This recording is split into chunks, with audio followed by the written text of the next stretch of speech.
Paul Hopewell. Welcome back to my shed. This is where I make all sorts of stuff, usually for old motor vehicles or machines, and I show you what I went through to finish the project. This video is about the gear shift repairs to my Fiat Ducato motorhome. As you can see, the gear shift stick is more of a pudding stirrer than a selector. I've got 5 gears to choose from. The problem is I've got limited control over which one I get while I'm driving. I spent a few minutes unbolting all sorts of paraphernalia to allow me to see what the cause could be. My wife's task was to waggle the stick here, there and every which way, like you see here, while I blindly fumbled around the workings behind the engine. Apart from near removing one of my fingers amongst the plethora of linkages that connect the stick to the cogs, I could feel traces of looseness, voids of motion that in a perfect world wouldn't exist. After extracting the links that I believed to be the items at fault, I plunked them on my workbench for further investigation. The parts were all gently separated with a motor mechanic's adjustable hammer. This part is the last segment of the complete gear linkage and is directly bolted to the top of the gear selector rod within the gearbox. Almost all links are made using these almost pathetic nylon-lined ball joints. Mind you, they were still in surprisingly good order. Almost all the wear that I could detect came from this component in the linkage. And as you can quite plainly see, the pivot rattles around quite freely. After removing these links, I also detected more movement, this time in the selector fork rod bush. This bush is designed to allow longitudinal and rotational movement, but this one allowed the selector fork rod to writhe about as if it was made of rubber.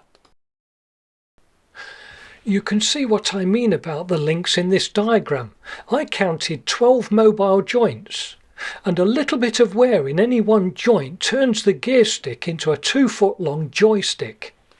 I also found that the rubber O-ring was worn and had also hardened. Now it's time to dismantle what I believe to be the culprit behind the vague gear selection.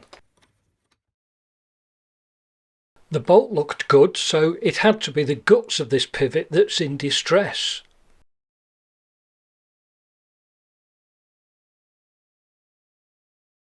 There we go, it looks like the pivot centre pin is worn. All these ball end link rods appear to be in reasonable condition. However, the nylon bushes are showing signs of distress. These bushes are also a bit on the short side for my liking. I reckon if they were longer and reached further down into the pivot case, they would have been more effective. They're not. They failed, so they'll need to be replaced. The centre pin is also worn, so that'll need to be replaced. The next one piece is the gearbox selector fork bush. While connected to the gear linkage, it only displayed a little movement. But when I placed an equally sized bar through the bush, it showed an excessive amount of wear. So I assume this wear in the bush is probably stressing the selector rod enough to create gear selection difficulties. After spending time on the interweb, getting the parts isn't too difficult. Getting the right parts isn't quite so easy because, firstly, they're quite expensive. But you'll know what I'm talking about when the vendor shows you a picture or describes what you want, but without a part number or actually holding or comparing the required part at a dealer, you end up receiving the component you don't need. So I fixed them, because I can. Take this centre pin. Both ends are worn along with both the nylon bushes, so I'm thinking lose the 2 nylon bushes and make one long brass bush. The nearest reamer I have to this size is 7/16 inch. That means I'll have to reduce the pin's external diameter to that size minus about 2 thou. That's about 0.05 millimeters. To do this, and to maintain a parallel finish, I opted to work between centres. I'm working in a tight space and I wanted a cutter that would allow me to cleanly remove as little material as possible. so I opted to use the 6mm diameter button tool with a very positive rake. This allowed me to virtually peel the material off. Initially the material was cutting with a very small taper at first, but it took little adjustment to get it parallel. A good job really, because I hadn't got much material to take off in the first place.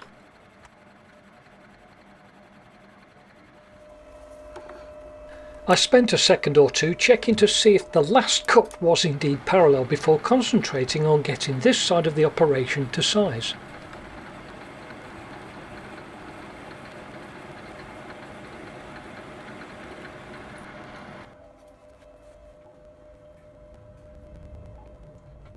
Once the ideal size was achieved, I could take the material out from between the centres, move the dog to the other end, and repeat the process to conclude the work that was needed to finish this bit of the repair process.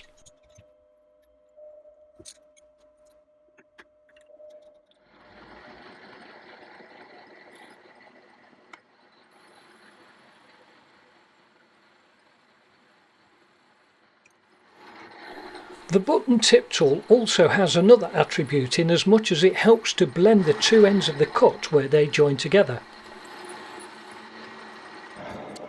Even if the correct size has been achieved on the current cut, one will always see the join for two main reasons. One is the direction of cut, and two, as the end of the present cut is finished, the cutter will spring into the previous cut. The only good way, if you like, to avoid this mark is to finish it to size in a centerless grinder. But I don't know many people have got them. The next best thing is to reuse some old fine emery cloth. Now for the next bit, the brass liner to replace the two old nylon bushes. Why brass? Well, that's because what I've got.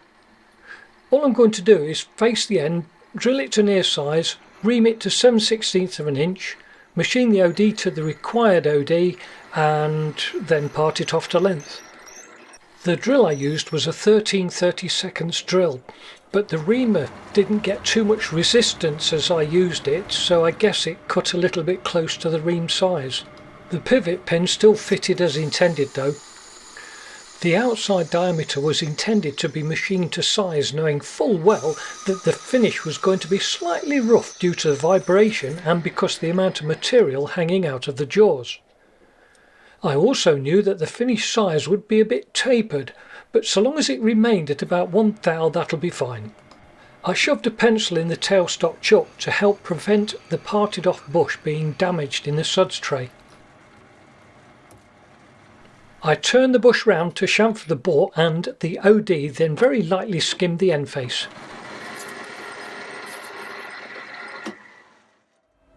After another trial fit, I set about finding a couple of suitable nylon washers. I used lead jaws in my vise when I used it as a press to drive the bush into place. The tightest end of the bush was the last bit to be inserted into the pivot. One more test fit before assembling the unit.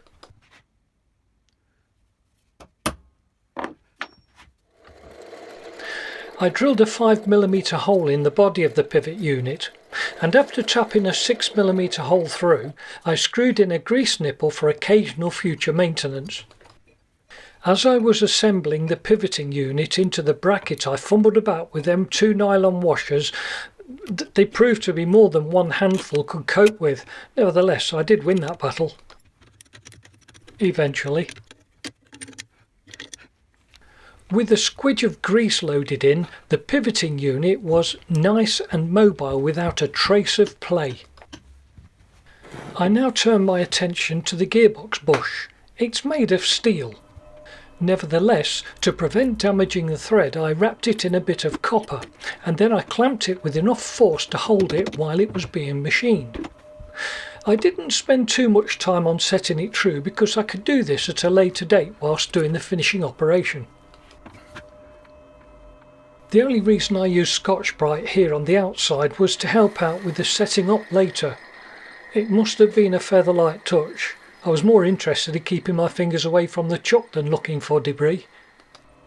Anyway, Before I could machine the bore, I needed to set the depth, and I needed to set the depth of 29mm. Firstly, to prevent me from removing the recess that holds a big spring, it also provides a depth stop for the new bush liner.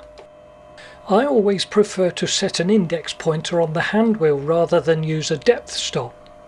I've seen a few stretched lead screws in the past due to mechanical stops, and I have to admit I've seen and heard the result of a few missed markers on hand wheels, but I do prefer the latter.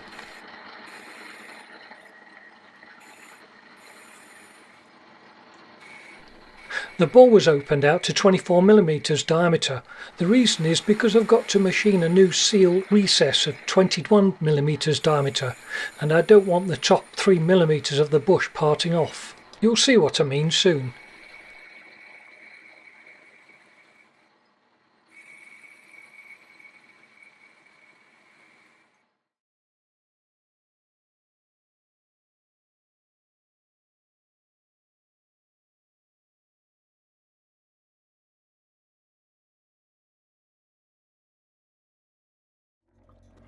One last skim down the bore to finished size, then it's time to make the bush a new bush. If you follow what I mean, that is.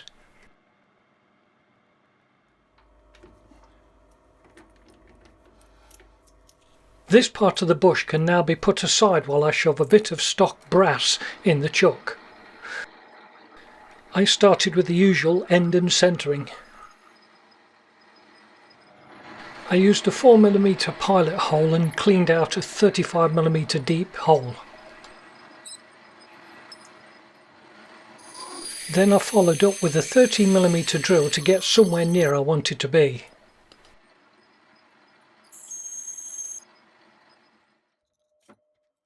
With the insert tool firmly held in place, my insert of choice is a 12mm positive rake rhomboid set to the depth of 30mm.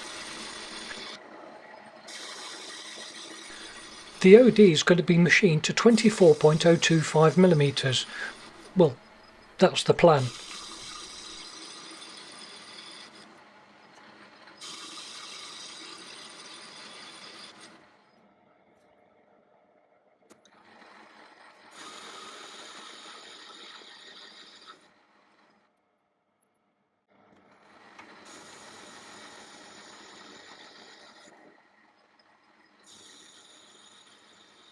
Well, the plan worked out okay. 24.025 it is. I set the parting off tool to part off at 28mm long. Then with the same pencil as last time I inserted it in the bore and proceeded to part off the bush.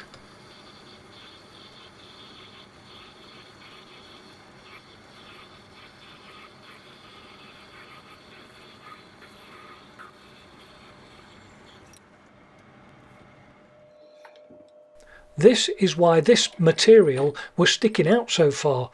I didn't see the point in cutting off a billet and machining it all round, when it's much easier to make a part like this off the end of a bar. I also popped a couple of rings in the end face, for no reason than, well, I must have had a click spring moment. I used my press to get this bush insert into this bush.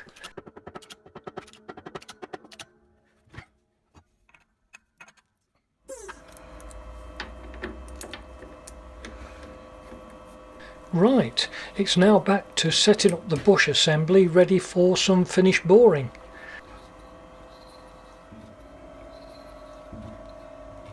After a bit of time mucking about, I finally got the bush as true as I was ever going to get it.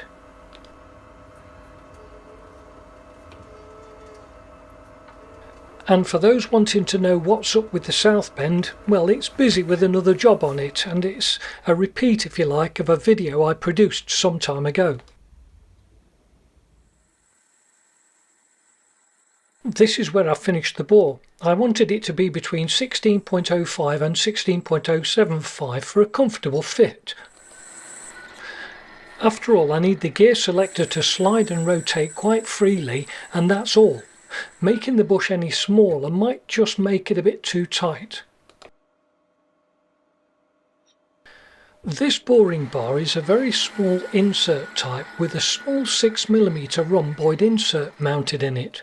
It grumbled quite a bit when I took the first cut, and I had to be very careful to try and make the last 3 cuts equal depth to prevent the inevitable springing that the last cut creates, resulting in the bore being oversized. Remember, I wanted the bore to be between 16.05 and 16.075. Mission accomplished. After a quick fettling with the chamfer tool, I then concentrated on creating a recess 3mm in from the outside face. The recess needed to be 3mm wide by 2.45mm deep. This recess allows the rubber O-ring to sit snugly while having a very light drag on the gear selector shaft. Measuring the depth of this recess is not an option for me as I don't have a recess caliper. So I did the best guess method. That is, let the tool drag slightly in the bore until it makes a mark and stops singing or vibrating, and then slowly plunge into the bore at the required position and let the cut dwell out until the tool stops singing once more. That's it, job done.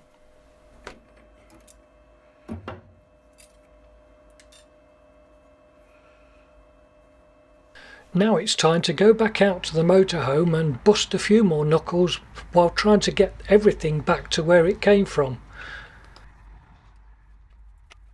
The bush took a little bit of persuasion due to the spring trying to prevent the bush returning to its resting place. I don't know what the torque settings are for this bush, but it got what it took to undo it, and that's the best I could do. I don't have a workshop manual for this engine. It's fitted with a 1930cc turbo diesel Fiat engine, not the Citroën 1905 engine, and service information is just not out there. Anyway, after getting all the bolts back where they came from, it's the moment of truth. Have I cured it, or am I going to tell my wife she didn't waggle the gear stick properly? Maybe not, but here goes. Well, I think she did a wonderful job, and what is more, she didn't have to paint anything. That's all for now. See you next time. Bye.